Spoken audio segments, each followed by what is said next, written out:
Hello, welcome to the Learn English Lab. Great to be here. Today we're diving deep into the life, the writings, and just the huge influence of Leo Tolstoy, a real giant of literature. Absolutely. When you think of him, you picture that amazing beard, right? Totally. That and those intense eyes and a mind just grappling with, well, everything. Love, death, faith.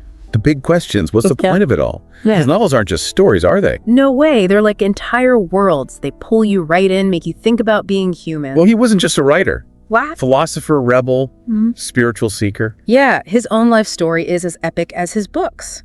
So today, we'll trace his journey, look at his huge literary achievements, try to unpack his philosophies. And maybe share some cool details that make him stick in your mind. Understanding the man really helps you get the richness of his work, doesn't it? It really does. It adds so many layers. Okay, so let's start in the roots. He was born Count Lev Nikolaevich Tolstoy, September 9th, 1828. Right, on that massive estate, Yasnaya Polyana, south of Moscow. Born into the aristocracy, loads of privilege. But his early life wasn't easy. No, he lost his mother when he was just 2. And his father by the time he was 9, so he ended up moving between relatives. That kind of loss, so young, must have had a huge impact. It definitely did. Sparked this lifelong fascination with mortality, and the search for meaning. That fragility of life, the need to find something deeper than the surface stuff. You see it running through his work. Moving into his younger years, he was, well, restless seems like the word. He went to Kazan University. Yeah. Law and languages. Yeah, but he didn't really take to the rigid structure. Found it uninspiring. He left.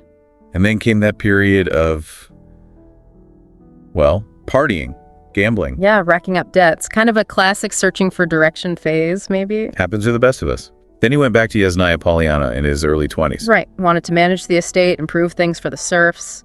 Very idealistic. But ideals often clash with reality, don't they? Especially back then. True. The realities of the time were pretty harsh. But it's interesting, even then, before the big spiritual crisis later, he had this desire for meaningful work, engaging with the real world. Yeah, like he was never going to be content with just surface level living. It seems that way. Then came a really significant moment in 1851. He joined the army. The Russian army. Served in the Caucasus and later the Crimean War. And that experience, wow. He saw the heroism, but also the absolute horror of war firsthand. That became the foundation for his first published stuff, right? Yeah. Like Childhood and the Sevastopol sketches. Exactly. And his war writing was incredibly honest. He didn't shy away from the brutality, even while showing the bravery. Yeah, it strips away any romance about war, doesn't it? Shows it raw. Yeah. That honesty became a hallmark. Definitely. Okay, fast forward a bit. 1862, he's 34. He marries Sophia Boris. Who was much younger, only 16, I think. Yeah, 16 years younger. They settled at Yasnaya Polyana, had 13 children. 13. The only 8 survived to adulthood. Still, a huge family. And Sophia's role in his literary life was massive. She was his editor, copyist, manager. Didn't she hand copy War and Peace multiple times? That's incredible dedication. Absolutely phenomenal. But their relationship, while passionate, was also turbulent. You can imagine. His constant searching, his changing beliefs, clashing with family life. Yeah, that tension is a big part of his personal story. It gives you a real window into his world. A sometimes difficult window, I bet. For sure. So then we get to his 50s, and this profound spiritual crisis hits him. Right. He's famous, he's wealthy, he has this big family, but he feels empty. That deep sense of, is this all there is? Starts questioning everything. Purpose of life, nature of death. And this wasn't just thinking about it. It led to his philosophical writing and a huge change in how he lived. Huge. He gave up luxuries, started dressing like a peasant. Tried to give away his wealth too, right? Which must have gone down well with the family. Not so much, caused a lot of friction. But that journey from nobleman to this humble seeker, it's compelling. It really is. It's central to understanding the later Tolstoy. A total reevaluation of his life. Okay, let's dive into the books. The literary universe he created. They're big books, in every sense. Big and deep. Great stories, but packed with philosophy, too. And the big one, War and Peace. Published over several years, 1865 to 69. Epic. About 1,200 pages, set during Napoleon's invasion of Russia. But it's more than just a historical novel, isn't it? It's this amazing tapestry. History, romance, philosophy. All woven together, following families like the Bolkonskis, the Rostovs. Through love, war, loss. And the characters, Pierre Bezukhov, the searching intellectual. Natasha Rostova, so vibrant and alive, they feel like real people you could know. That's what's amazing. He shifts focus so seamlessly from these really intimate personal moments To the huge sweep of history happening around them. Battles, decisions of state. and he even includes essays in the novel about history itself. Yeah, arguing that it's not the great men who decide things, but the combined effect of countless small actions by ordinary people. Which was a pretty radical idea for the time. Absolutely groundbreaking. The sheer scope of War and Peace is just breathtaking. Personal stories, historical analysis, all in one. Then there's his other monster work, Anna Karenina. Published around 1875 to 77.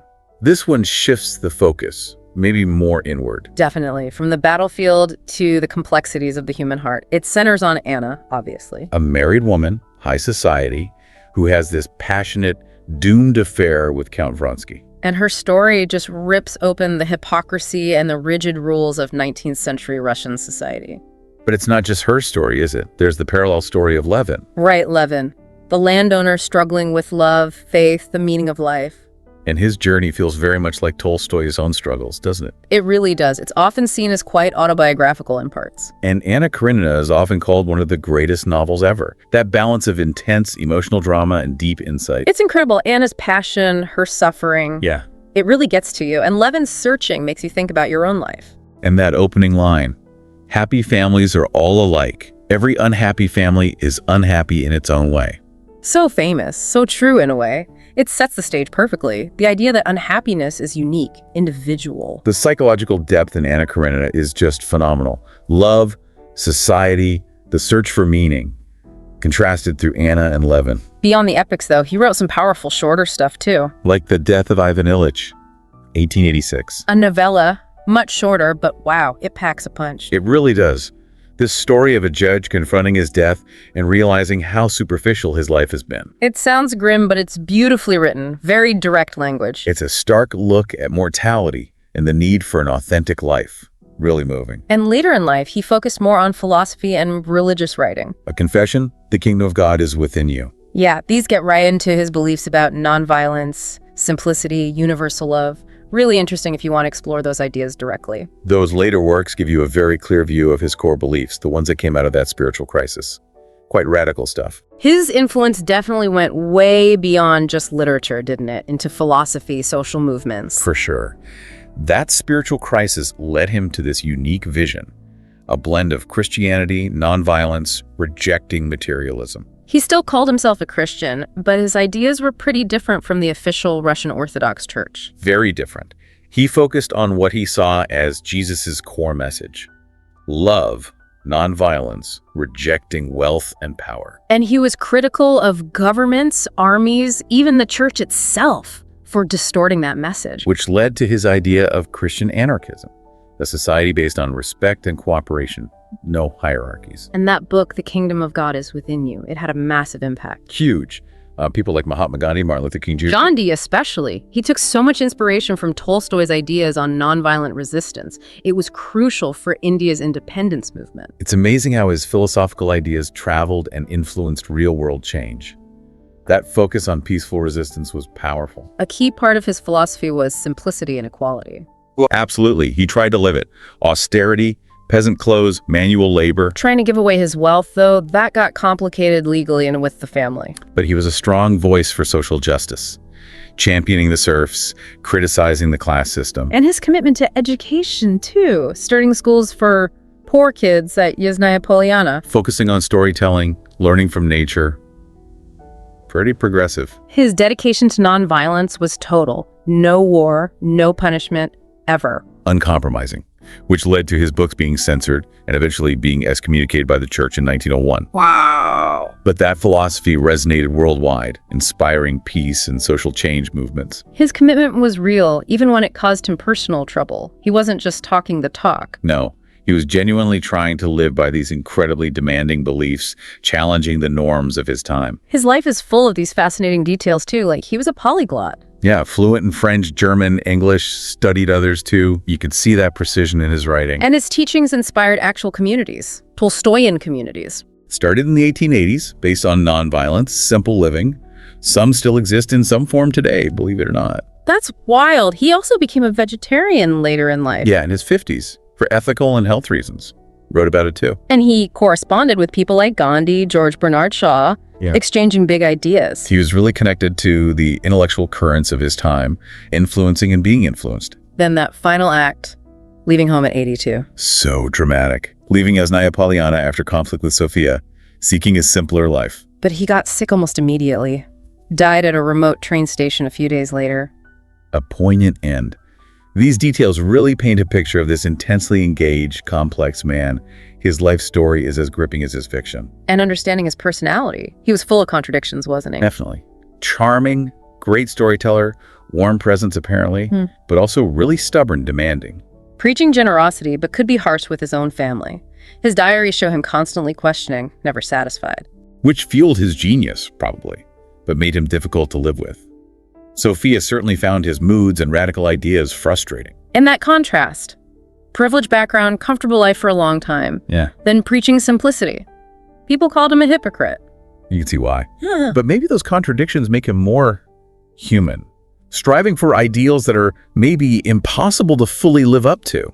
Exactly. He wasn't a saint. He was grappling with his own flaws, trying to live by radical beliefs in a contradictory world. That's fascinating. His life story is definitely a mix of triumphs and tragedies.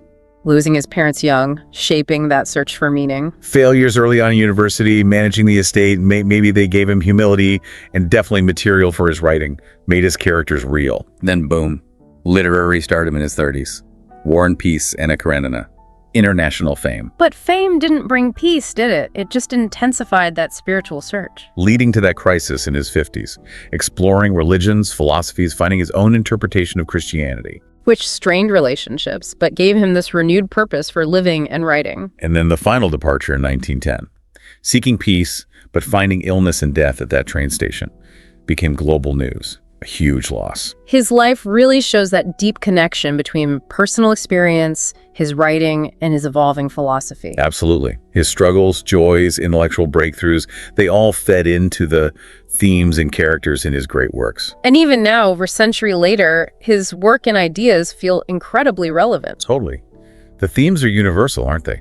Searching for meaning, facing death, the complexities of love, betrayal. They resonate across cultures, across time. His character struggles feel like our struggles. And his advocacy for nonviolence, equality. Sadly, still so relevant today. In a world still dealing with conflict and division, his message of compassion, understanding, feels really important. His writing can spark vital conversations about social justice, how we should live ethically. And beyond the deep themes, his writing style itself, it's so clear, so vivid. He makes these huge books surprisingly accessible, rewarding. No unnecessary jargon, just powerful emotion and ideas put plainly. His relevance lies in tapping into those fundamental human concerns, right? Exactly. The ethical dilemmas, social issues, the personal search for peace. It still provokes thought, challenges us, inspires action.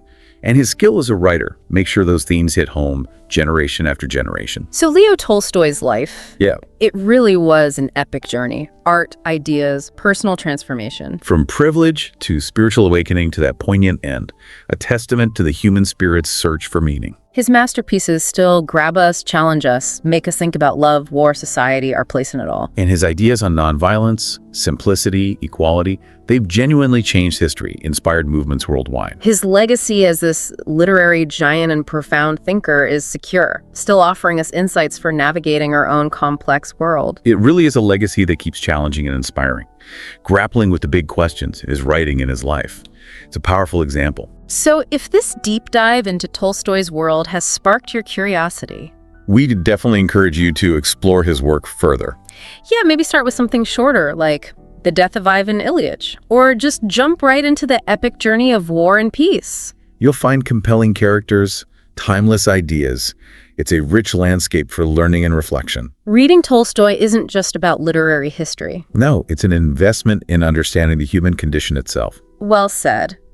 Thank you for joining us on this exploration of Leo Tolstoy's life, works, and legacy. It's been fascinating. If you enjoyed this deep dive and want to discover more about other fascinating figures and ideas, please do like, share, and subscribe to the Learn English Lab YouTube channel. Hello, welcome to the Learn English Lab. Hi there.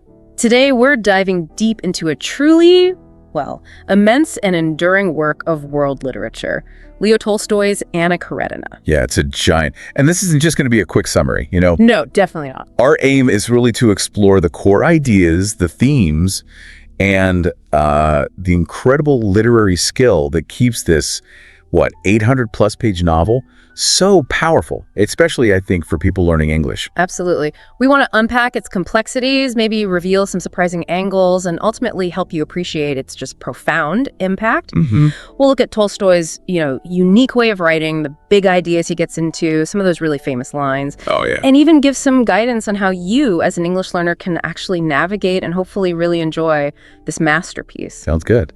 So it came out in the 1870s, right? And it's often called like a pinnacle of world literature. It really is. And the main story centers on Anna Karenina. She's an aristocrat, stuck in a pretty loveless marriage, and then she has this incredibly passionate affair with Count Vronsky. And it's so interesting how Tolstoy puts her story right next to Konstantin Levin's. He's this landowner, totally different concerns, faith, purpose, rural life. Why do you think he did that, weave those two lives together? That's such a crucial question. I think these intertwined stories, they really serve to highlight contrasts. City life versus country life. Right. Intense passion versus duty or responsibility.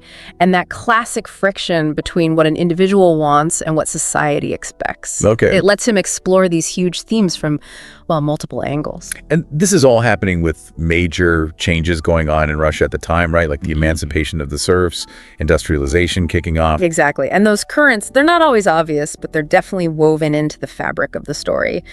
Tolstoy's own sort of critical views on high society and this rush towards modernization. You can feel it. Yeah, you can feel it seeping in.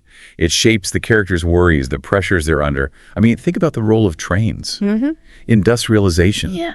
It's right there in key moments for Anna, symbolizing progress, but maybe also something destructive. Okay, so for someone learning English, tackling a book this big, this complex, it might seem a bit, scary. What makes it worth the effort language-wise? Oh, it's incredibly rewarding. Yeah. You get this really rich vocabulary. You see complex sentences that mirror complex thoughts. Mm. And it deals with such universal themes. Love, betrayal, the search for meaning.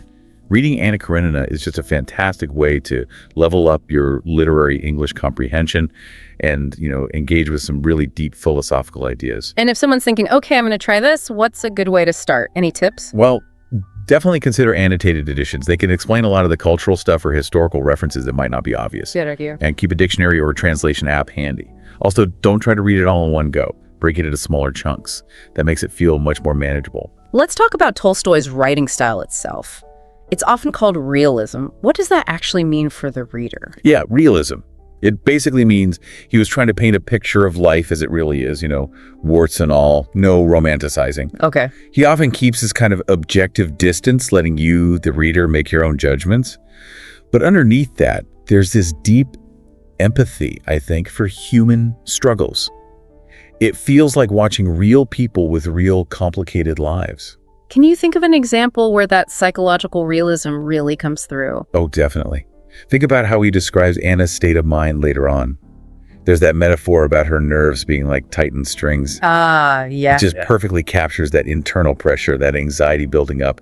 It's so vivid, much more powerful than just saying she was stressed. And the feel of the writing changes too, depending on whose story we're in, doesn't it? Absolutely. When he's describing high society, the tone can get quite satirical, almost sharp, poking fun at the rituals and the superficiality. But then when you're with Levin out in the country, it becomes much more reflective, sometimes almost lyrical. There's a real appreciation for nature and simplicity there. And the structure, it's not just A, then B, then C. He jumps between Anna and Levin. What's the effect of doing that? That structure is, it's part of the genius, really. By switching back and forth, he constantly draws parallels and contrasts between their lives and their struggles. Okay. Like both Anna and Levin are searching for something real. They're both pushing against societal expectations, but they go about it in such completely different ways. It deepens the themes. And the language itself. Tolstoy's prose is known for being quite detailed, maybe dense sometimes. Yes, dense can be a word for it, but also incredibly rich and descriptive. Yeah. He often uses these long, complex sentences, which can feel like they're mirroring the complex thoughts of the characters. It definitely rewards careful reading. Is there a line or a moment where that density really pays off, encapsulates a bigger idea? Well, think about Levin's thought. All the variety, all the charm, all the beauty of life is made up of light and shadow. It's concise, but it packs such a philosophical punch, right? It shows how he can express these deep ideas through really well-crafted language and imagery. And he does this thing where you get the character's thoughts mixed in with the narration. What's that called again? Free indirect discourse, yeah. Right. How does that work? It's clever. It lets you into the character's inner world, their feelings, their biases, without using direct quotes like she thought. Okay. So you feel really close to their perspective, but the narrator still has some control, some distance. Like when Anna's wrestling with her feelings about Vronsky early on, you get her confusion, her excitement, all blended into the narrative voice. It's like listening in on her mind. Okay, let's shift to some of the big ideas. Love and infidelity, that's obviously huge in Anna's story. The destructive power of passion versus society. Definitely central. But what's brilliant is that Tolstoy doesn't make it black and white. He forces you to look at the situation from all sides, to question the harsh judgments of society, even to wonder about the nature of love and commitment itself. And tied into that is his critique of the society itself, the hypocrisy, especially the double standards for men and women. Oh, massively. He really exposes how unfairly women were treated, how Anna is condemned for actions that someone like her brother Steva gets away with relatively easily. Yeah. It makes you think about gender roles back then, but honestly, it still resonates today, doesn't it? It really does. Now, Levin's journey offers a kind of counterpoint, right? His focus on faith, finding meaning. Exactly. Levin searching, his spiritual and philosophical struggles, his connection to the land, to work, to family. It provides this alternative path. It's sort of a hopeful contrast to Anna's despair, suggesting maybe another way to find fulfillment. And nature seems so important in his parts of the book. Yes, the rural setting, the descriptions of farming, the seasons, it all symbolizes something more authentic, maybe morally clearer, compared to the artificiality and corruption of the city and high society. For Levin, nature is often where he finds truth. Tolstoy uses symbols too, doesn't he? Recurring images. He does. Trains are probably the most famous one. Right, the beginning and the end. Exactly. They represent modernity, industrialization, this sort of unstoppable force, fate maybe, and they're often linked to key moments, fateful meetings, and ultimately tragedy. It's incredibly powerful symbolism. And what about light and shadow? You mentioned that Levin quote earlier. Yes, that motif runs throughout. It reflects the duality of life, joy and sorrow, good and evil, clarity and confusion. It suggests that real life is made up of both. You can't have one without the other. Thinking about the characters themselves, Anna is just fascinating, so complex. She really is one of literature's great characters. You admire her beauty, her intelligence, her passion, but you also see her flaws, her choices leading towards destruction. Tolstoy doesn't let you easily label her as just a victim or just a villain. She's deeply human, morally ambiguous. And her husband, Karenin, he starts off seeming so cold, so rigid. He does. All about duty and social standing. But Tolstoy gives us glimpses beneath that surface, shows his vulnerability, his pain, his own kind of complexity. He's not just a caricature of a stiff bureaucrat. What about Vronsky, the romantic hero? Well, he's certainly charming, passionate. Immediately seems like the romantic ideal Anna craves, but you could argue he's also quite self-centered, maybe doesn't fully grasp the consequences of their affair for Anna, his pursuit of passion, maybe it lacks a deeper sense of responsibility. He definitely evolves, though. And Levin often feels like the moral center, or at least the philosophical heart of the novel. I think that's fair. He's constantly wrestling with the big questions, how to live a good life, the meaning of faith, his place in the world. His perspective provides this crucial contrast to Anna's story, grounding the novel in these fundamental human searches. His connection to the land, his family, his spiritual journey, it's all key. And then there's Kitty. Her journey is interesting too. Yes. Kitty's path from a slightly naive girl to a mature, compassionate woman, finding happiness with Levin, it sort of mirrors Levin's own growth in a way. She represents resilience, kindness, maybe a more grounded form of love, compared to Anna's destructive passion. Are there specific scenes or moments that really stand out, that capture the essence of the book? Oh, several. That very first meeting between Anna and Vronsky at the train station. Chilling. Yeah. The instant spark, but also that ominous feeling, the accident that happens right then. It just perfectly sets the stage for both the passion and the tragedy to come. The foreshadowing is intense. It's so cinematic, even on the page. You feel like you're right there. definitely. And then completely different feel, but Levin mowing the fields with the peasants. Oh, yeah. That scene is just beautiful. It's about his connection to the land, the rhythm of physical labor, finding meaning in simple work, feeling part of a community. Tolstoy's writing there is almost poetic. And then, of course, Anna's final moments. Yes, that's incredibly powerful and harrowing. The way Tolstoy uses that stream of consciousness style, you're right inside her fragmented thoughts, her despair, her isolation as everything closes in.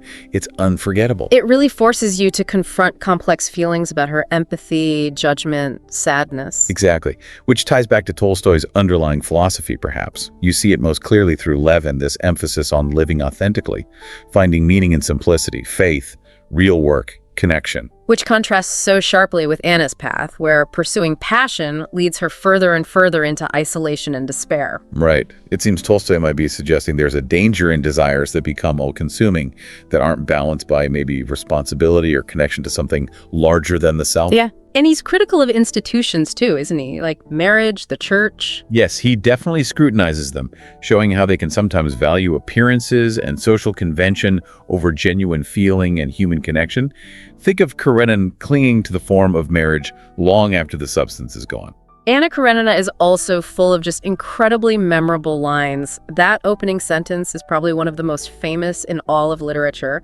All happy families are alike. Each unhappy family is unhappy in its own way. It's stunning, isn't it? In one sentence, it sets up this huge theme about family, happiness, and the unique nature of suffering. It immediately draws you into the novel's world and its concerns. Yeah, and the Anna's line, I am not ashamed of who I am or of what I have done. So defiant. Captures her initial strength, her assertion of self against society's judgment. But of course, it also foreshadows the terrible isolation that defiance brings her. There's also that cutting observation, I think maybe from Anna again. Respect was invented to cover the empty place where love should be. Oof. Yeah, that's a powerful critique of loveless relationships, marriages of convenience, societal hypocrisy. That image of the empty place, it's just so stark, capturing the emotional void she feels. And from Levin, maybe summing up his whole quest, the only thing that matters is to live in the truth. That really does feel like a core message, doesn't it? Authenticity, sincerity, living in line with your real values, that's what Levin eventually finds peace in. Yeah. And it's what Anna tragically loses sight of. And one more, maybe lighter but still wise, from Oblonsky. If you look for perfection, you'll never be content. Yes, good old Steva. Yeah.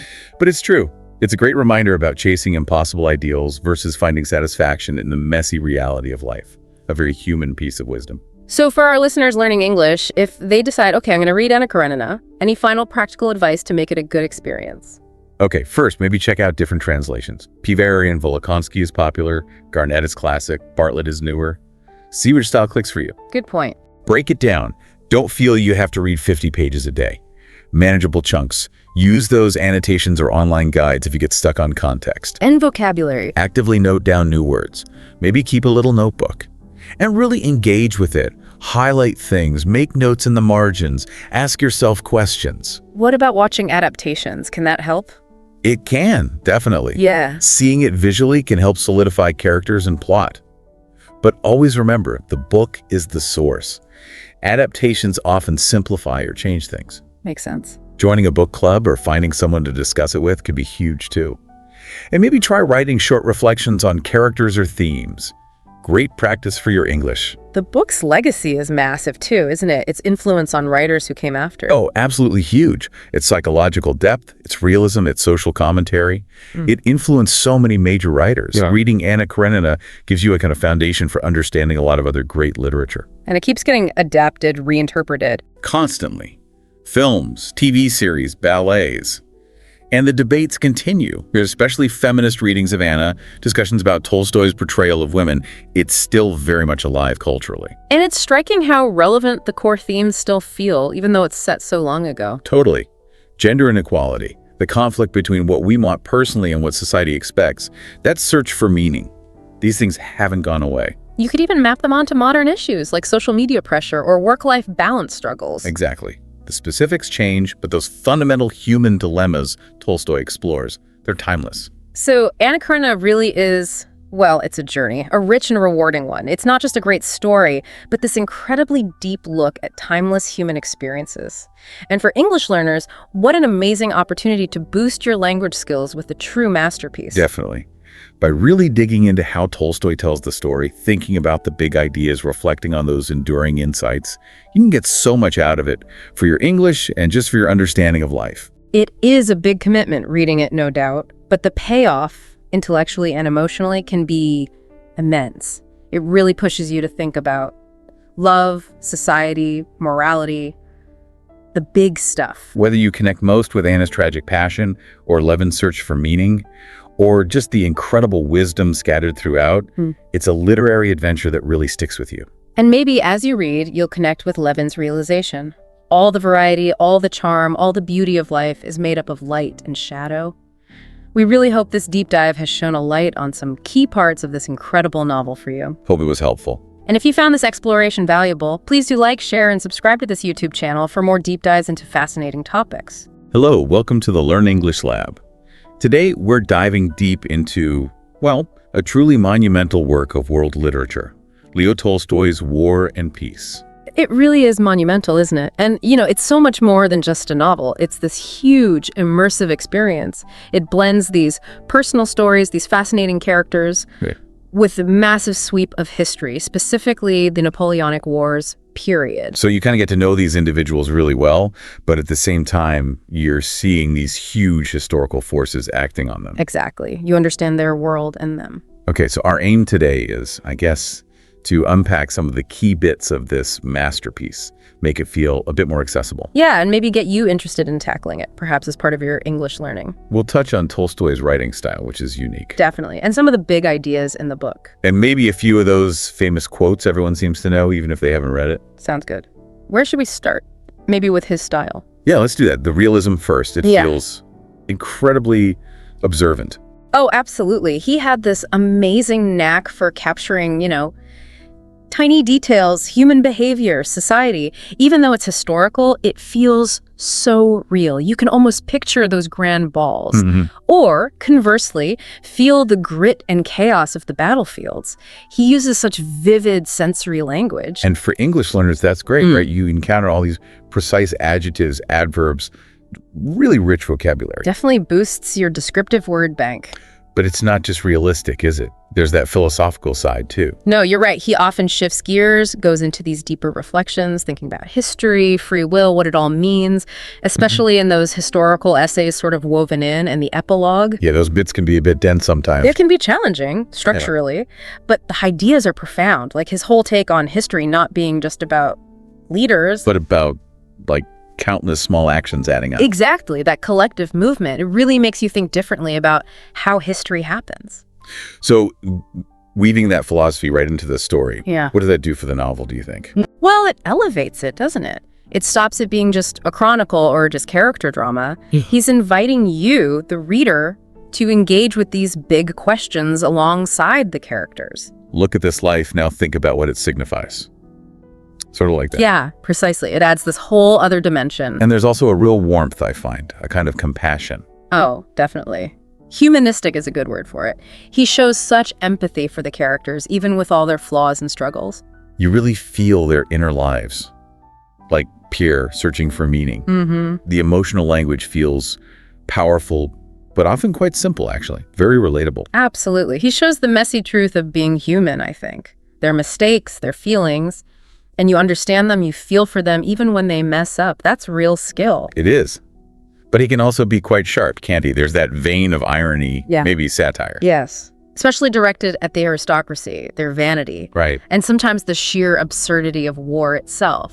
It's subtle, but it's definitely there. Like a little wink to the reader sometimes. Kind of, yeah. Look for those moments where descriptions of serious things seem slightly exaggerated or contradictory. That's often the irony peeking through. Can you think of an example with the aristocracy? Well, think about how some of them are so caught up in social status, gossip, who's marrying whom, while, Napoleon is practically at the gates. That contrast is often presented with this subtle, dry wit that highlights how superficial it all is. Got it. Okay, and then there's the other side, the epic grand scale. Yes, the language itself seems to swell sometimes to match the events. Describing huge battles or the vast Russian landscape, you get these longer, more formal sentences. They have a real rhythm. Conveying the sheer magnitude of it all. Exactly. It contributes to that feeling of significance. You're reading something truly epic. So let's talk about how he puts it all together. The structure, it's unconventional. It really is. You've got these intimate, emotional character stories, lots of dialogue, inner thoughts. Yeah, the piece parts maybe. Sort of. And then you have the detailed, factual feeling historical accounts, the war bits, perhaps. And then the philosophical essays on top of that. Abstract reflections on history, fate. It's quite a juggling act for the reader sometimes. Any tips for navigating that mix? I think it helps to just be aware of which mode you're in. Is this about Natasha's feelings, or is it about troop movements, or is Tolstoy stepping back to philosophize? Context is key. Yeah. And maybe don't feel you have to grasp every single detail of the denser historical or philosophical parts on a first read. Skimming for the main idea can work. Using notes or summaries might help too. Sure. And then there are those famous long sentences. Ah, yes. Complex structures. Yeah. And the mix of formal and informal language, sometimes within the same passage. It kind of mirrors the complexity of life he's writing about, doesn't it? Everything's connected. For English learners, tackling those sentences must be good practice, though. Definitely. Breaking them down, identifying the main clauses, looking for connecting words. Maybe comparing translations, if you're using one. That can be insightful too, yeah. See how different translators handle the complexity. Okay, so moving from style to substance. The big ideas. What are some key insights we get from War and Peace? Oh, there are so many. But a huge one is that whole interplay of fate and free will. Right. Are we in control, or are things predetermined? Tolstoy seems to argue it's both. Our lives are shaped by our choices, yes, but also by these larger forces we can't control. History, chance, circumstance. And the characters really live that struggle, don't they? Like Pierre and André. Absolutely. Their journeys are central to this. Pierre inherits a fortune unexpectedly, that's fate. André has ambitions, makes plans, but war and life interfere. That's fate meeting free will. It shows how life can just sideswipe your plans. Exactly. It's a constant negotiation. What do you think he's ultimately saying about that balance? Maybe that we have to act, we have to make choices, but we also need a certain humility and acceptance that we're part of something bigger. I think that's a great way to put it, acknowledging those larger forces. Another huge theme must be human relationships. Oh, fundamental. Love, family, friendship. He explores it all. The joys, the betrayals, the forgiveness, the way people change each other. Natasha Rostova seems key here. Her growth through her relationships. Definitely. Her youthful passion for André, the heartbreak, finding love later. It's such a realistic arc of connection and growth. And then, starkly contrasting with those intimate connections is the depiction of war. Yes. And it's incredibly powerful because it's so unromanticized. He really strips away any sense of glory, doesn't he? Completely. War is shown as chaotic, futile, terrifying. Individuals, soldiers, or civilians have almost no real control. You mentioned the Battle of Borodino earlier. A prime example, just sheer pandemonium. It powerfully counters those traditional heroic war narratives. Very anti-war, in a way. Deeply so, I think. He shows the human cost, the confusion, the waste. Quite radical for the time. And tied into all this is the search for meaning. So many characters seem to be on that quest. Yes, particularly Pierre. His whole life is a search, isn't it? Trying different paths. Philosophy, Freemasonry, love, war. Until he eventually finds a kind of peace, not in some grand system, but in, well, simple things. Like family, connection, appreciating the everyday, that realization in the epilogue. Exactly, that the value is in ordinary life, authentic moments. It feels surprisingly modern, that insight. It does. And finally, his view on history itself, challenging the great man idea. Yes, that's a major philosophical thread. He argues history isn't really driven by emperors or generals making big decisions. But by everyone, the collective will. Pretty much. The sum total of countless individual lives and actions. He says the movement of peoples comes from the will of the whole people.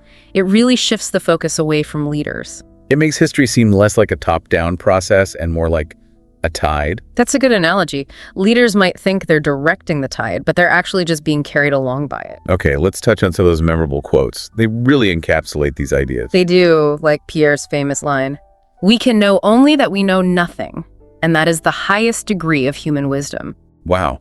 That speaks to that humility we mentioned, accepting our limits. And then there's everything that I understand only because I love. That's beautiful. Placing emotion, connection, love as the key to understanding life, not just intellect. Very much so. And think about this one. The strongest of all warriors are these two-time and patience. Metaphor about endurance, perseverance wins out. Resilience. Yeah, suggests that challenges can be overcome, but it takes time and staying the course. And from the epilogue, man lives consciously for himself, but serves as an unconscious instrument in the attainment of the historical, universal aims of humanity. That connects back to the fate and free will idea and the collective nature of history. Our personal lives contribute to something larger, even if we don't realize it. Complex. And one more from Prince Andrei. If everyone fought for their own convictions, there would be no war. A powerful critique, isn't it? Questioning blind obedience, suggesting individual conscience could prevent conflict. So many layers. We really have only just scratched the surface here. Oh, absolutely. The richness and depth of War and Peace, you could talk about it forever. It just keeps resonating because it asks such fundamental questions about being human. About life, love, death, meaning. All set against this huge historical backdrop. Exactly. And for you, learning English, really engaging with a work like this, even just by listening to discussions like this one, it's invaluable, isn't it? Definitely. You get exposure to complex structures, a massive vocabulary, profound ideas, a different cultural viewpoint. It's a challenge, for sure, but a really rewarding one. It pushes your language skills and your thinking. We really hope this discussion has maybe piqued your curiosity, maybe encouraged you to think about reading it or parts of it. It truly is an unforgettable reading experience if you do decide to take it on. It really is. Well, if you enjoyed this deep dive into a literary giant, please do like this video, share it with others who might be interested, and subscribe to the Learn English Lab YouTube channel. We'll have more explorations of language and literature coming your way. Hello, welcome to the Learn English Lab. Hi there. We're diving into a really profound piece of literature today, Leo Tolstoy's The Death of Ivan Ilych. Yeah, and we're not just, gonna skim the surface with a plot summary. We want to really explore the core ideas, get to grips with what this powerful story tells us about life, death, and maybe what truly holds value. Exactly. Think of this as your express route, maybe, to understanding a literary giant. We'll try to extract the most compelling insights and think about how they might connect with, well, your own experiences. We'll be looking at Tolstoy's very distinctive way of telling this story, the fundamental lessons from Ivan's life, and maybe touch on some specific phrases that pack a real punch, Whether you're learning English and are maybe keen to tackle some classic literature, or you're just curious about this celebrated work, we're here to guide you through what makes it so significant and, frankly, thought-provoking. So this novella was published back in 1886. It focuses on a man named Ivan Ilyich Golovin, who's a high-ranking judge in 19th century Russia. But what's quite unique, as you mentioned, is how the story actually kicks off. It begins after his passing, and then it flashes back to look at the life he lived. Right. And the real heart of it, I think, is Ivan's dawning realization as he faces this terminal illness of just how empty his life has become. It's definitely a strong critique of the values of his society and a deep meditation on our own mortality, isn't it? Plus ideas about authenticity, living genuinely, and maybe even a kind of spiritual awakening. It is. And though it's relatively short, 50, 60 pages maybe? It's absolutely packed. Rich language, varied sentence structures, and these themes that are just universal. They really make you stop and think. The language, too, it's formal, yes, but it feels quite clear, quite accessible, especially if you're maybe an intermediate or advanced English learner looking for something substantial but not overwhelming. Absolutely. And Tolstoy is just masterful in his use of literary techniques, things like repetition, which we can talk about, vivid imagery, irony. It all adds layers of meaning. It's also helpful, I think, to know a bit about Tolstoy himself when reading this. This story came after a really significant period in his life, right? A kind of spiritual crisis or reevaluation in the late 1870s. That's right. He began to shift his focus, moving towards, simplicity, morality, spirituality, stepping away from materialism. And this novella really embodies that change. It's a very strong critique of that superficial bourgeois society. And it encourages a life lived with genuine purpose. Precisely. So for you listening, understanding that background can really enrich the reading. You see how Tolstoy is, quite quite deliberate. Every word seems chosen to convey these moral and philosophical ideas. And these core themes, mortality, self-deception, the possibility of redemption, they just resonate, don't they, across cultures, across time? They really do. Exploring this work gives you a fantastic chance to see how literature can reflect an author's personal journey and their view of the world. What about the tone and style? It strikes me as quite somber, quite reflective, which fits the themes, obviously. Oh, definitely somber. The narrative voice, it sort of guides you through Ivan's internal struggles, prompting you to think alongside him. Like that part where he grapples with the syllogism, Caius is a man, men are mortal. Right. Therefore, Caius is mortal. Yeah. He gets it intellectually for Caius, but he feels it just doesn't apply to him. It highlights that deep denial of mortality. That internal conflict is shown so well with that measured, introspective style. It really mirrors his own contemplation, his struggle. It does. And for you reading it, following that psychological journey is a fantastic way to, well, hone your reading comprehension skills. And then there's the irony. Tolstoy uses it so skillfully, doesn't he, to point out the hypocrisy and materialism of Ivan's social circle? Oh, absolutely. That opening chapter is just dripping with it.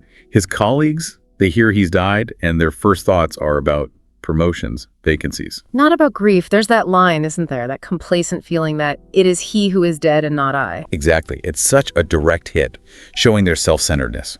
And that runs right through the story. The outward show is all polite condolences, but inside, it's much colder. Spotting those contrasts, that's where you really see how Tolstoy uses irony for social commentary. and beyond the irony, his prose itself. It seems simple, straightforward, but it's layered with meaning. It's not overly flowery language, is it? But it's precise, evocative, like the way his illness is described quite vaguely, just a pain, a discomfort.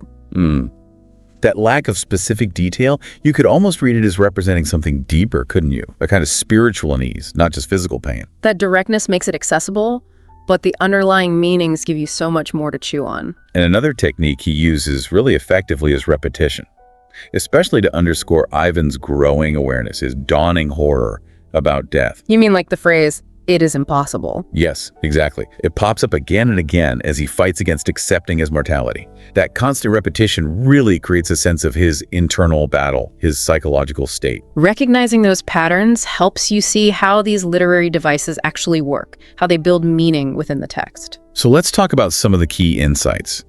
One of the biggest has to be the portrayal of the emptiness of a conventional life, wouldn't you say? Absolutely. Ivan basically lives by the script: career, status, propriety, doing everything correctly according to society.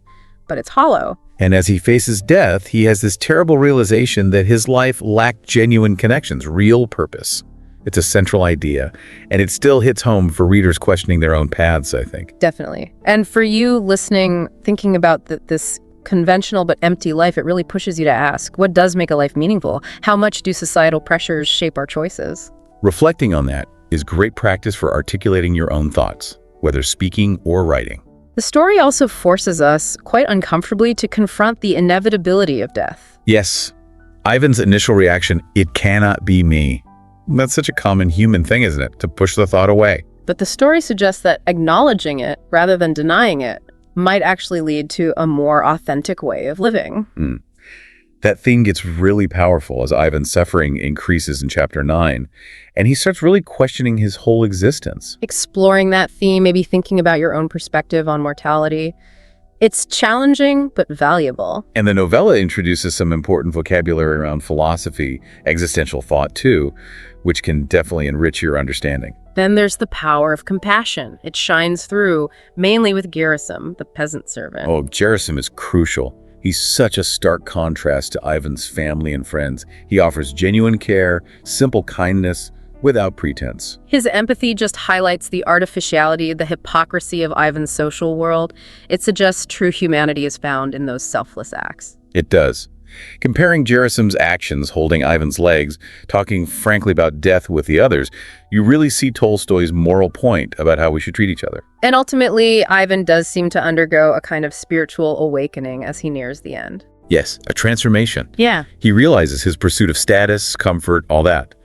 It was misguided.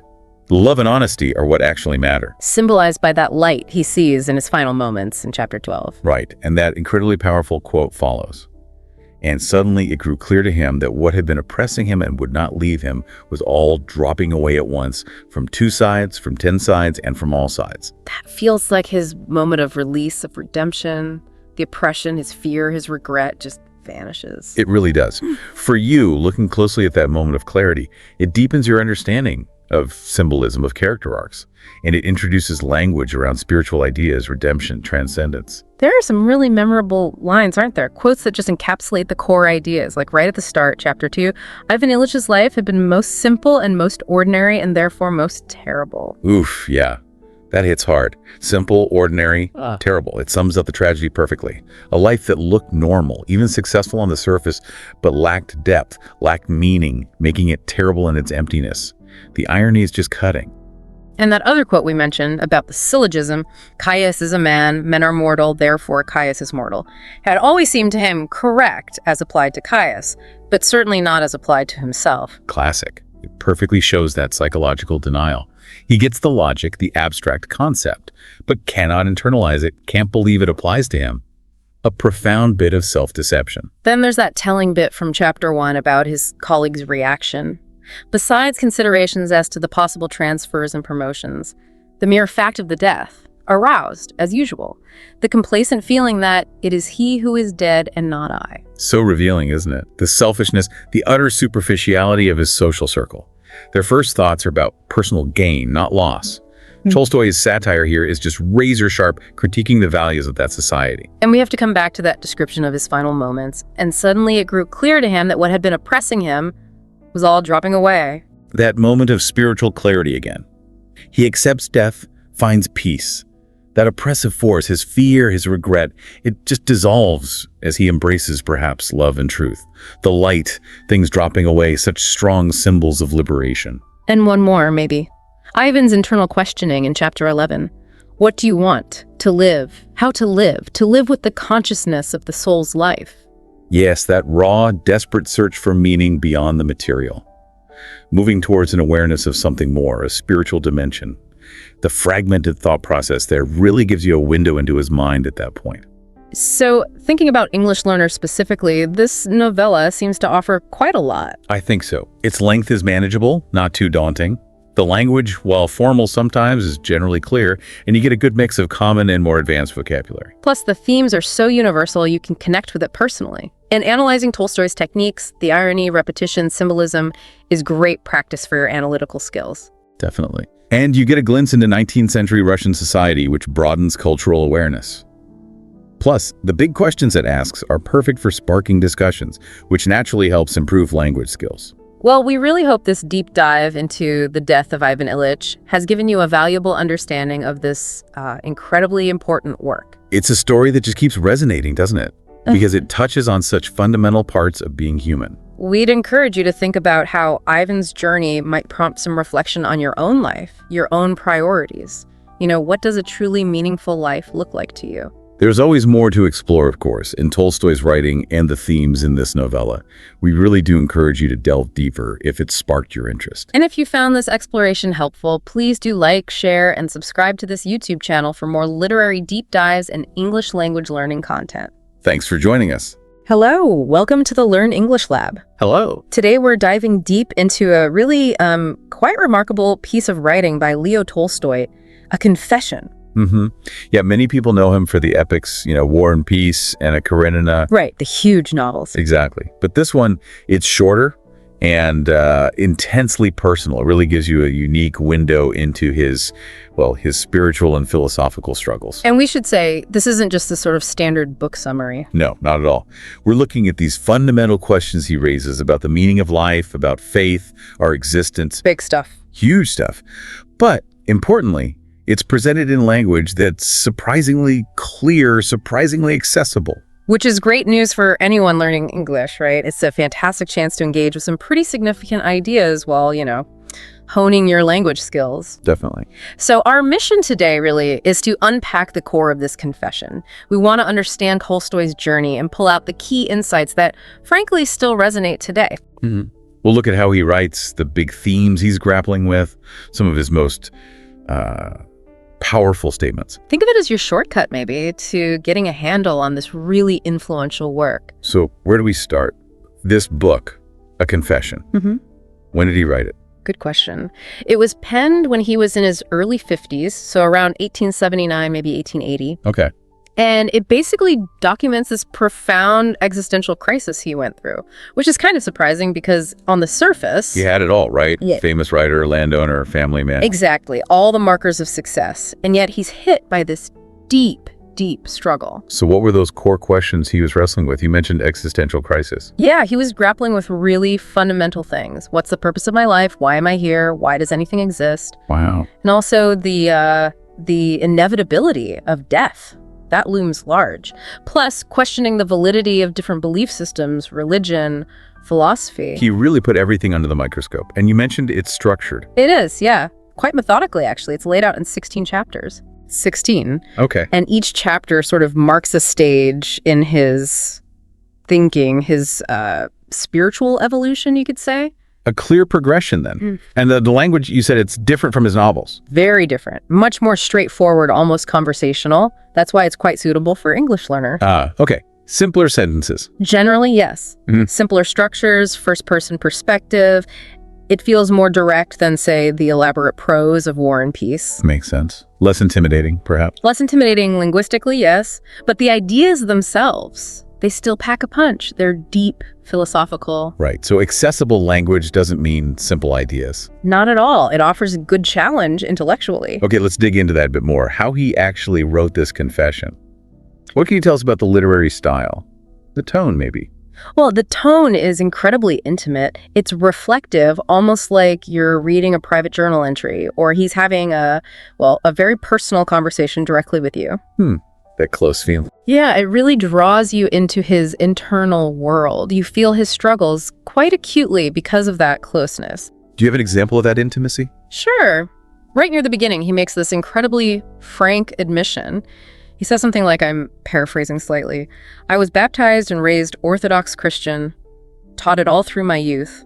But when I left university at 18, I didn't believe any of it anymore. Wow, straight out of the gate. Exactly. That kind of honesty just sets the stage. It's confessional, it's searching, it's completely candid. That must create a really strong connection for the reader, even now. I think so. And the language he uses reflects that. Lots of emotional, introspective words. Like what? Oh, doubt, faith, despair, meaning. They appear again and again. For learners, watching how these words function in context is really valuable. Okay, so the tone is intimate, personal. What about the style beyond the tone? How does he structure his arguments or thoughts? The style is very clear, very philosophical, especially compared to his fiction. He doesn't get bogged down in, say, ornate descriptions. More direct. Much more direct. The priority seems to be conveying his thoughts logically, clearly. It often reads like a philosophical inquiry. He poses a question, explores answers, reflects. Can you give an example of that questioning style? Yeah, absolutely. He asks these huge questions so directly. What is the meaning of life? Why do I live? Why does the world exist? The big ones. The biggest. And phrasing them so simply makes them feel universal, accessible. But again, don't let the simple phrasing fool you. Right. The thought behind it is complex. Exactly. He's engaging with ideas from major thinkers, Schopenhauer, Socrates, the Bible. It requires careful reading, even with the simpler sentences. He uses linking words too, like therefore, however, to build his arguments logically. So straightforward language, but deep thinking. Interesting mix. How does he structure this whole exploration across the 16 chapters? Is there a flow? Oh, definitely. The narrative structure really mirrors a kind of spiritual quest. You can see him moving through distinct phases. Okay. We could probably break it down into roughly 3 main phases across the book. All right, walk us through those phases. What's first? The first phase, maybe chapters 1 to 4, is what you could call the crisis. Right, the breakdown you mentioned earlier. Exactly. Right. He describes losing his faith, the start of this deep existential questioning. He talks about life feeling utterly meaningless, even contemplating, suicide. A very dark place to begin. Extremely dark. Then the second phase kicks in, maybe chapters 5 through 12. This is the search for answers. Okay, so he's actively looking now. Actively looking, he explores philosophy, science, different religious traditions. He's trying desperately to find some kind of logical or intellectual solution to his despair. And he looks at other people too, right? Yes, that's a key part. He observes how others find meaning intellectuals like himself, but also, crucially, the ordinary peasants. And the final phase. The last part, chapters 13 to 16, offers a kind of resolution. I say kind of because it's not a neat, tidy ending. Okay, what does he find? He finds a form of faith, but it's rooted in the simple lived beliefs of the common people he observed. He finds solace there. But not an organized religion. He remains pretty skeptical of the institutions, the dogma. It's more about the core feeling, the connection to something larger, that he finds valuable in the peasants' lives. That art crisis, search, resolution, even if it's a complex resolution that feels very human, relatable. Totally. It maps onto a journey many people experience in some way. Okay, so let's dig into the substance now. The big ideas. What are some of the key themes in a confession? Well, you absolutely have to start with the search for meaning. It's central. Right. His own experience of life feeling pointless despite having achieved so much. Exactly. He puts it so starkly, something like, "My life came to a standstill. There was no life, for there were no wishes, the fulfillment of which I considered reasonable." Wow. To feel you have no reasonable wishes left. It's chilling. And that feeling, that meaninglessness, despite success, it's something that resonates widely, isn't it? Definitely. It's not just abstract philosophy. He grounds it in his raw, personal struggle. Which makes it incredibly relatable. And for English learners, this theme introduces really key vocabulary around existence. Words like purpose, existence, obviously, but also absurdity, fulfillment. Good point. Now, another theme you touched on was the tension between faith and reason. Can you expand on that? Yes, this is critical to his journey. Initially, Tolstoy tries to use only his intellect, his rational mind, to figure life out. The logical approach. The logical approach. But it leads him to a dead end. His reason tells him life is meaningless. Which leads to despair. Utter despair.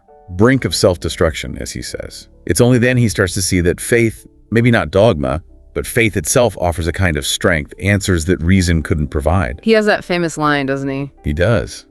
Rational knowledge led me to recognize that life is meaningless, but faith gave me the strength to live. A very powerful contrast. So it's a shift then, from pure intellect to embracing something else. Exactly. It highlights this core tension between rationalism and, let's say, spiritual intuition or belief. He concludes that logic alone isn't enough to sustain a human life. And discussing this is great for vocabulary too, right? Words like, Oh, absolutely. Rational, irrational, belief, skepticism, all very relevant. okay. And the third key theme you mentioned was about the wisdom of the common people. What did he find there? This becomes hugely important for him. He develops this deep admiration for the simple, unquestioning faith he sees in the peasants. Despite their hardships. Despite their immense hardships, he sees them living purposeful lives, connected to the earth, to their community, to God, in a way that seemed to give them strength. And he contrasts this with the intellectuals, like himself, who he saw as often cynical, paralyzed by doubt, disconnected from real life, as he put it. So he finds a kind of authenticity in their way of living. That's a great way to put it, authenticity. It leads him to value humility, simplicity, themes that really dominate his later work too. And again, good vocabulary here for learners: simple, humble, authentic, versus maybe pretentious, and nouns like wisdom, ignorance. Precisely. So it's clear this book isn't just abstract theorizing, it's packed with his personal insights, his observations. Yeah, can we talk about some of those specific insights? What really jumps out from the book? One of those powerful things is just how vividly he paints his internal crisis. Yeah. It wasn't triggered by some external failure or loss, which is interesting. No, it came amidst success. Right, which challenges you, the reader, to think about what really constitutes a fulfilling life. He describes this feeling of utter emptiness, despite having everything society says should make you happy. He uses that metaphor. Yes, that striking metaphor. I felt that something had broken within me on which my life had always rested. Morally, my life had stopped. Something had broken. That conveys such a deep sense of disorientation. It really does. It's incredibly effective language for such a complex internal state. You also mentioned he develops a kind of framework for how people respond to this feeling of meaninglessness. Yes, in chapter 4, I think it is, he lays out 4 ways people tend to cope when faced with life's apparent lack of inherent meaning. Okay, what are they? The first is ignorance. Basically, just not thinking about it, living unreflectively. Keep your head down, carry on. Plausible. The second is Epicureanism. Chasing pleasure, trying to distract yourself with enjoyment to forget the void. Also common, perhaps. The third, he calls strength and energy. This is acknowledging the absurdity, the meaninglessness, but choosing to live forcefully, courageously anyway, almost a defiant stance. Okay, and the fourth? The fourth is weakness. This is seeing the meaninglessness and just giving up, succumbing to despair, which for him included the path towards suicide. Wow, that's a pretty bleak categorization. It is stark. But you can see how people might fall into these categories even today. Think about escapism, consumerism, or even just cynical resignation. Where did Tolstoy see himself initially? He admits he was struggling mightily within that fourth category, weakness. That's how desperate he felt. So how does he find a way out? What's the turning point? The turning point really comes from watching the peasants, the laborers. He sees their faith isn't intellectual, it's lived. It gives them purpose, resilience. There's something practical almost. Yes. It allows them to endure hardship, to find joy in simple things, to feel connected. He starts to feel that they have the answer he's been missing. He has a quote about that, doesn't he? I began to love these people. The more I lived with them, the more I understood that they had the truth. They had the truth. That's a huge shift from his intellectual searching. It's massive. It's a move away from intellectual pride towards humility, towards finding meaning in community, in simple faith, in love, really. And again, great vocabulary here. Truth, love, understanding, community, belief. It seems like these insights are really driven home by some memorable quotes. Could you share a few key ones and maybe unpack them a bit? Absolutely. One of the most defining quotes is from chapter 4. My question, that which at the age of 50 brought me to the verge of suicide, was the simplest of questions, lying in the soul of every man. Why do I live? That really captures the essence, doesn't it? It does. Simplest of questions, yet the hardest. Lying in the soul of every man, its universality. And verge of suicide, the sheer intensity of his crisis. Yeah, that phrase, verge of suicide, is incredibly potent. What's another key one? From chapter 5, relating to reason's failure. Rational knowledge led me to recognize that life is meaningless. My life stopped, and I wanted to destroy myself. Stark. Very stark. It shows how his intellect, his reason, led him directly to despair. That phrase, my life stopped, is such a powerful metaphor for that paralysis, that dead end. It really highlights the limits he found in pure rational thought. That disconnect between knowing things and being able to live. Precisely. Then there's his conclusion about faith from chapter 12. Faith is the strength of life. If a man lives, he believes in something. The strength of life, so faith is fuel, almost. Exactly. As essential for living meaningfully, providing resilience. And notice the breadth. If a man lives, he believes in something. It suggests some kind of belief, some grounding principle is necessary, even if it's not conventional religion. A broader definition of faith. Okay, what about reflecting his view of the common people? There's this quote from chapter 9. The simple, uneducated working people did not think about these questions, but they lived, and their life was real. Their life is real. What do you think he means by real there? I think he means authentic, grounded, lived directly, as opposed to the kind of abstract, doubt-filled, secondhand existence he felt the intellectuals, including himself, often had. It's that genuineness he admires. Interesting. And one more, maybe showing a shift? Yes, that one from chapter 13 we touched on. I began to love these people. The more I lived with them, the more I understood that they had the truth. It shows the progression, doesn't it? Clearly. From observation to an emotional connection, love to intellectual understanding understood, to finally recognizing their way as holding the truth he sought. It's his journey towards humility in a nutshell. These quotes really do bring his struggle and his eventual shift to life. So thinking specifically about our listeners who are learning English, what's the concrete value in tackling a confession? Well, there are several key benefits. First, as we've said, the language itself is generally quite accessible. Simpler sentences, more direct. Right. Compared to his big novels, the sentence structures are often less complex, the tone more conversational. You'll find straightforward statements like, I thought about my life. which are great for building comprehension confidence. So linguistically, it's less daunting than you might expect from Tolstoy. Much less daunting. But Interesting. secondly, it's fantastic for vocabulary development How so? because it forces you to engage with words related to complex internal states. Emotions like despair, fear, joy, love, but also philosophical concepts. Meaning, purpose, reason, faith. Exactly. And spiritual ideas too, belief, God, truth, soul. Seeing these words used meaningfully in context really helps learners grasp their nuances. So it pushes your vocabulary beyond the everyday into more abstract territory. Definitely. Plus, reading it gives you valuable cultural and historical context. Insights into Russia, 19th century thought. Yeah, understanding Tolstoy's background, his critique of his own class, his turn towards simplicity, it enriches your understanding of that whole period and a major strand of Russian literature. That broader context always helps. Any other benefits? Well, the themes themselves, they're universal. The search for meaning, faith versus reason. These are things everyone thinks about. So it sparks discussion.